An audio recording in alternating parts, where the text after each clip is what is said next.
CTV News at 5 with Tony Rima and Rick Wyman with weather. Good evening. Thanks for joining us. Tony is off. Northerners are still digging out after the significant storm that rocked the region to start off the week. CTV's Corey Nordstrom has more on how much of the white stuff actually fell. The beginning of this week came in with much excitement and far more shoveling. A winter storm hit northeastern Ontario hard, with rough estimates from Environment Canada showing 48 to 52 centimeters in Sudbury, 24 to 28 centimeters in Timmins, and North Bay receiving just 4 to 8 centimeters over Sunday and Monday. Where the most accurate data was found was also the place that saw the most snow accumulation, Sault Ste. Marie.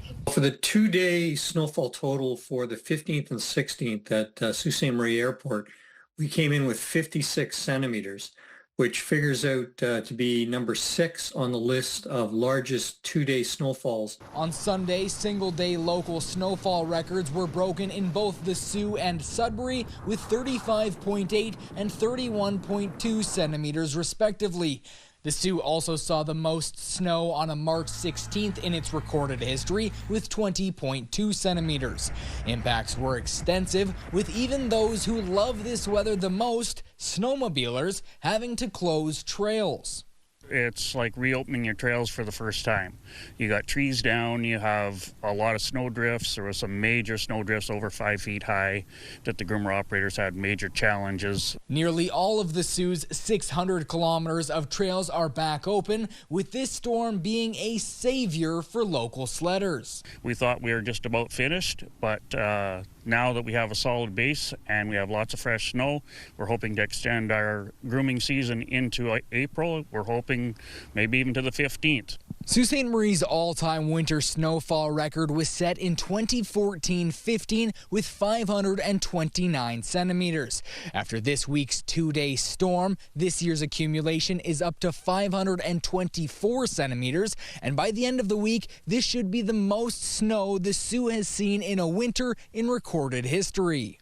I think this was a good winter as a reminder that says even though the long-term trend over the coming decades is a shorter winter, a shorter snow season, if you will, potential for snow, it doesn't mean that there won't be outliers. The long-term average seasonal snowfall from first flake in the fall to last flake in the spring is 325 centimeters. Corey Nordstrom, CTV News, Sault Ste. Marie. Time for our first check on weather. For more details, we go to CTV's Rick Wyman. Rick, spring is tomorrow. How much longer do I have to wait for some spring-like weather? You're not going to like the forecast for the next 24 to 48 hours. We'll get into that momentarily. Our systems map brought to you by Environment Canada, of course, and CAA. Get your membership today at CAA.ca. The Sault, by the way, will break their record of total snowfall accumulation, 5 to 10 centimeters overnight into tomorrow. So again, the record will be broken. Sudbury will be getting some snow as well. We'll get into some further details, 5-day forecast, and a lot more. You can see that system moving in. We said periods of snow. It's coming to the northeast. Ian? Thanks, Rick. Well, $4.5 million today from FedNor to support 6 strategic initiatives to support Canada's defense sector and accelerate AI adoption, innovation, job creation, and business growth in the North Bay area. As part of the announcement, innovation initiatives, Ontario North will receive more than $2.5 million to support its Step Forward Entrepreneurs program, kickstart its Ignite AI program, and extend its skills development placement program. It's expected to support Companies close are to going 100 to receive education on AI, but also have the opportunity to explore what that could do for their business beyond, ChatGPT and the standard kind of productivity enhancements that I think everyone is kind of now realizing. This is one of a kind. We have technology, we have facilities that provide learners with a great opportunity to get that industry-ready skills and again, hands-on learning. These initiatives help the entrepreneurs identify opportunities, develop opportunities in a controlled environment with expertise and with tools to help them grow. Canada Door College, one of the other recipients. The funding announced today is provided through a number of FedNor programs. A warning from the OPP tonight to be vigilant and to watch for counterfeit bills. It comes after police received a report of a counterfeit $100 bill being used at a grocery store in Elliott Lake. While there's not much to go on to identify the suspect, they say there are several ways you can identify a fake note. They include real money is smooth plastic, not paper, the raised ink on the portrait, the large 100 and Bank of Canada on it. They add if it feels flimsy, too smooth, or layers peel, it's likely fake. We're learning more about a serious house fire Monday night that happened in the community of Matheson. The Black River Matheson Fire Department was called to a home on Leslie Crescent around 5 p.m. When firefighters arrived, they noticed 2 cars in a garage fully engulfed, while the home behind it also had visible flames. The fire chief tells CTV News it took hours to fight the fire in that extreme weather. Damage to the property is said to be extensive, although firefighters were able to save the home next door. The chief adds there were no serious injuries. Well, time now for a quick break. Coming up on CTV News at 5, Rick has your full weather forecast. For now, let's go to a live shot of Algonquin Boulevard in the city of Timmins. This shot coming from City Hall and courtesy of the city itself, where it looks like things have finally stopped snowing. For how long? We'll check in with Rick to see if he's got the answers. Stay with us. You're watching CTV Northern Ontario.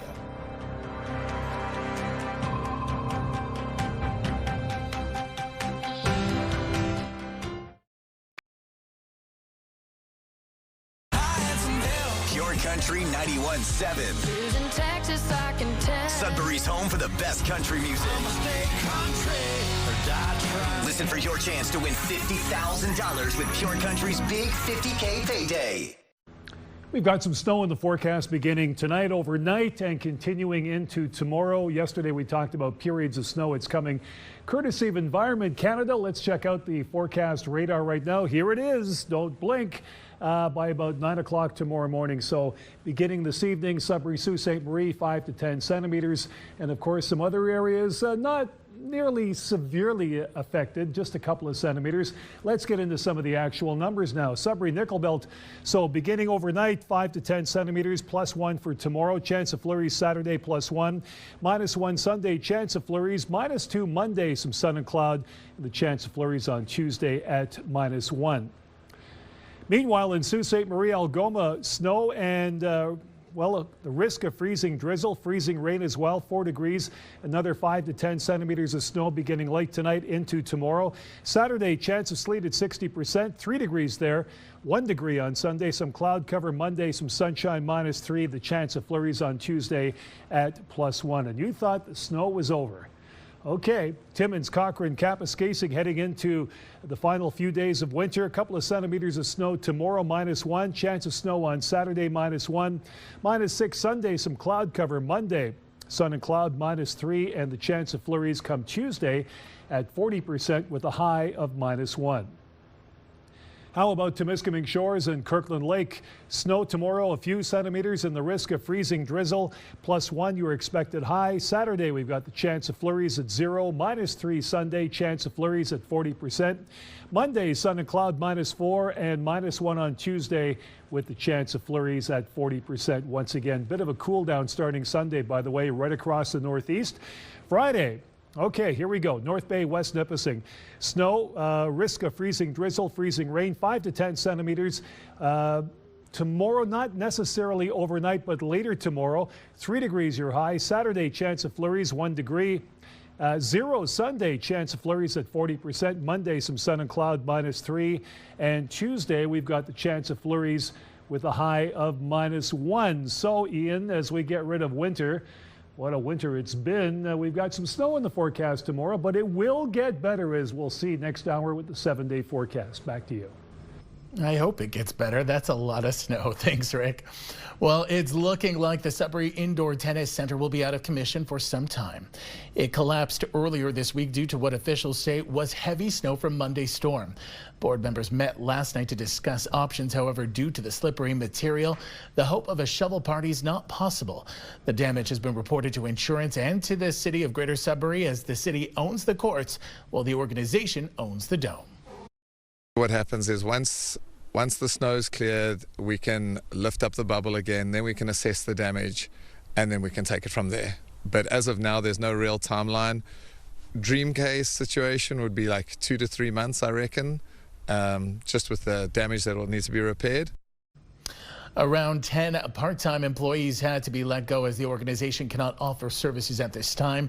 Bullbring says this is a major hit to recreation in the city as more than 400 people use the facility a week.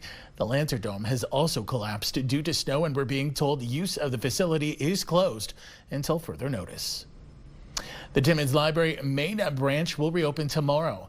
The city closed the library yesterday because of heavy snow accumulation on the roof. Today, after an assessment by Rivard Engineering, the city says the building has been deemed safe to reopen while snow continues to be removed from the roof. The drama involving Cassellholme long-term care will be front and center at a North Bay City Council meeting next week. On Tuesday, a motion is being put forth where councillors will determine whether or not they want to reject the board's request for new representation.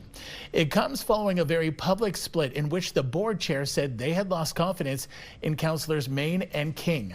Both councillors argue only council has the authority to remove them. Council will also vote on a motion Tuesday calling for the chair to appear before them to explain the board's recent actions. Sudbury area MPPs are continuing to speak up against the LifeLabs testing facility closure. The closure is slated to happen in the spring, which will result in the loss of 40 jobs. MPPs argue it will impact Northerners' ability to have adequate access to health care. France Gelina said the Auditor General of Ontario looked into lab services provided by private labs and hospitals. It was her conclusions. There were two. The first is that Northern Ontario does not get equitable access because of the privatization, and second, that we pay twice as much to do the work in the private sector than if we would have it done by our hospitals. If we had to wait 10 hours and LifeLabs is not providing samples in a timely manner and people are panicking, how many more hours are people going to have to wait? And you know how my father's hemoglobin levels fluctuate and they drop very, very quickly. And I think hours matter. And for people whose lives are in the balance, hours really, really matter.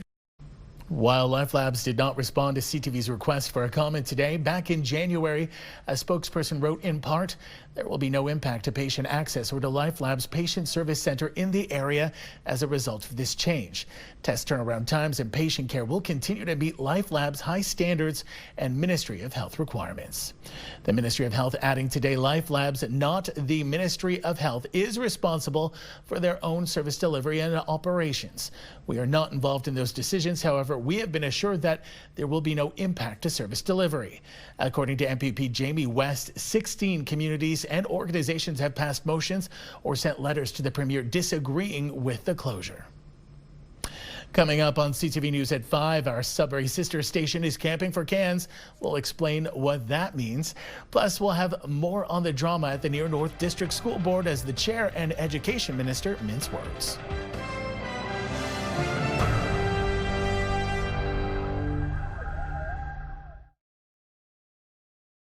Hi, it's Rick Wyman along with my good friend Caitlin from Pure Country 91.7. We're at the New Sudbury Center camping for cans. How are things going today? Oh, so well. Man, we had a little bit of a snowmageddon here in Sudbury, so it was a slow start today, but we are so very excited to be here at the New Sudbury Center for our fourth annual camping for I'd be cans. very careful if I were you in terms of using the word snow. Ooh, right. We don't need more of that in Sudbury, that's for sure. Exactly. And of course, we're camping for cans for a great cause. Yes, absolutely. We're camping out in the New Sudbury Center until 8 p.m. today, all in the support of Sudbury Food Bank. We are taking physical and monetary donations all day, trying to fill up the tent that is behind us today. And people are bringing in a can, 2, 3, 4. Have there been any large donations so far? Yeah, absolutely. The Loughy Foundation is actually going to be doubling every single cash donation up to $2,500 today. So we have a massive thank you to the Loughy Foundation for that. Oh yes, Joffrey and Jerry, of course. And again, you're here for the next couple of hours. Yes. Anything that you might need in particular to get over the hump? Oh, I'm not 100% sure, but honestly, anything canned, anything noodles, anything like that goes a long way for the Sudbury Food Bank, for sure. Her name is Caitlin. I'm Rick Wyman, and we'll be back next hour to talk to Coop from Pure Country 91.7, camping for cans right here at the New Sudbury Center. Sault College's women's hockey team is once again playing for a national championship, and the college is inviting locals to come watch from afar. The women's squad is in St. Louis for the culmination of the Division II hockey season and their shot at a fourth consecutive national title. It will be the battle of the Cougars as the Sioux takes on the Assiniboine Cougars from Manitoba. Sault College dominated its semi-final match with a 7-0 victory over the University of St. Thomas. The game starts at 6 p.m. Eastern. We're so proud, and not only is it a testament to the hard work that those women put on the ice, it's also the school spirit that comes around teams like this. Varsity sport is such an important part of post-secondary experience, and I think that the college has really put this at the forefront of the student experience. Tonight's game marks the final time the Sault College women will play in Division II as the team advances to Division I next season. Well, it was an exciting back and forth between the Sault Greyhounds and Saginaw Spirit last night. Off the body of Harper, he's jammed up to know where the puck was. Brown in front, Andrew, the open man, they score. The Hounds needing as many wins as possible this week to secure home ice advantage for the playoffs. Unfortunately, the Spirit would get the final goal in this one, winning 4-3. That drops the Hounds into 5th spot in the West, but it's not over yet. The Hounds will get a rematch at the GFL Centre Friday night. The North Bay Battalion are in the same spot in the East. They're sitting 5th and 2 points back of the Peterborough Petes heading into the final weekend of regular season action. The troops will be looking for a win tonight against the Brampton Steelheads in the Gateway City. Puck drop is 7 o'clock. And the playoffs begin tonight for the Sudbury Cubs. They'll face off against the Kirkland Lake Gold Miners. Tonight in round 1 action, the Cubs' home games will be played at TM Davies Arena in Lively as the Countryside Arena is being used for U20 National Curling Championships. And the Elliott Lake Vikings are making a big return to the NOJHL. The league announcing today that the team has reinstated itself for the 2026-2027 season. It's set to coincide with the reopening of the city's ice pad, the Rogers Arena, this fall. That's big news for Elliott Lake. When we return, we'll take a look at your community close up. You're watching First at 5.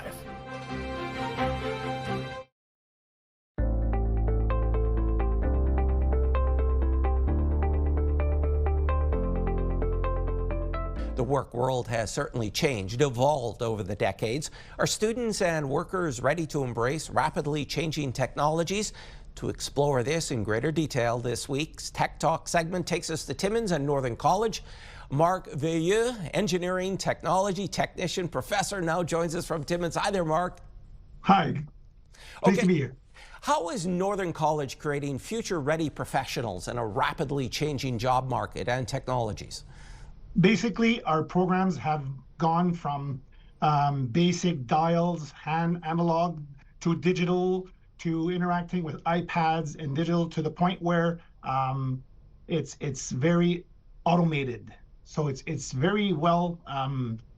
The engineering has progressed very, very well in the future, and that meets the needs of our industry more today than it was 10, 20, 30 years ago. So yeah, innovation has been really, really popular and very attractive to the new students in our field. Young people grow up with technology, so it's a comfortable thing for them. But for older students, there's a bit of a learning curve. It's a much harder transition to embrace those technologies, is it not? Yes. Very much so. We have adult learners in our program as much as young learners, and their challenges are way different to receive the same outcome. So it's challenging as an instructor to bring those individuals to the level required for the field that are in today's society, right? So students that are younger, that are used to the technology, learn quicker, do their task a lot faster and more efficient, while the older generations, it's different, but they actually get to the point a little longer, but they manage to do it. So it's good. Yes. Marc, what suggestions do you have for students in how to embrace new technologies and be successful in the workplace? Well, I recommend that they do some research, they do some what's out there and what is current in the field of their choice. So if technology applies, and they'll notice that a lot of technology out there applies to every vague field, so which is either electrical, mechanical, civil, it doesn't matter. Technology is used to the point very, very excessive. Like it's very in demand now. So yeah, so young generations tend to stay on top of things. Stay on top of the technology, stay on top of the electronics, of the communications, of how to interact between the tools and the technology. It's very, very important. Yeah, safety is a huge portfolio in the field, and now they have iPads that read on QR codes to see what the safety procedures are. So constantly using technology on a daily basis. Absolutely. Mark, thanks so much for your time. Really appreciate it. You're welcome. Thank you very much for having me.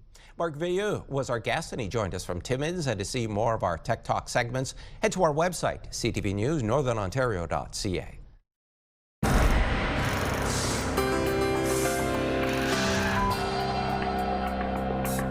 Time now for a look at our community close-up, and for that we begin in New Liskeard. We've had a lot of snow as of late, and Timiskaming Shores is no exception. Randy Craig sent us in this shot saying that's a really nice snow machine with all of that snow on top of it. I think I'm going to have to take your word for it. Thanks for sharing, Randy, and I hope you get a chance to get out and enjoy some of this new powder.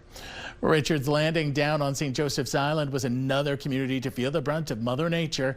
Belinda Marion sent us in these great pics of the snow hanging over her eaves troughs. Wow, Belinda, that's a lot. I hope you get help in getting all of that snow down. Bev Bell from Mattawa sent us in this great shot of a hibernating deer she came across. Clearly, she doesn't look too impressed with the weather. Me either, but glad she's got a safe place to sleep. Thanks, Bev. And our last picture comes from Sue. She's in Sudbury. She had quite the surprise, this little owl taking shelter from the storm on her apartment patio. Sue tells us she didn't know what it was at first until he turned his head all of the way around and locked eyes with her. Truly magical. Thanks for sharing and keeping our feathered friends warm, Sue. If you have any pictures, videos, or events you'd like us to showcase, you can email them to us at communitycloseup@bellmedia.ca. Just some incredible pictures. So glad we are still getting a chance to dig out. But we've got definitely a lot of snow and definitely some people and some seniors who need help. So make sure you check on your neighbors. There's more news for the North coming up at 6. For now, continue watching as we hand things over to CTV National News.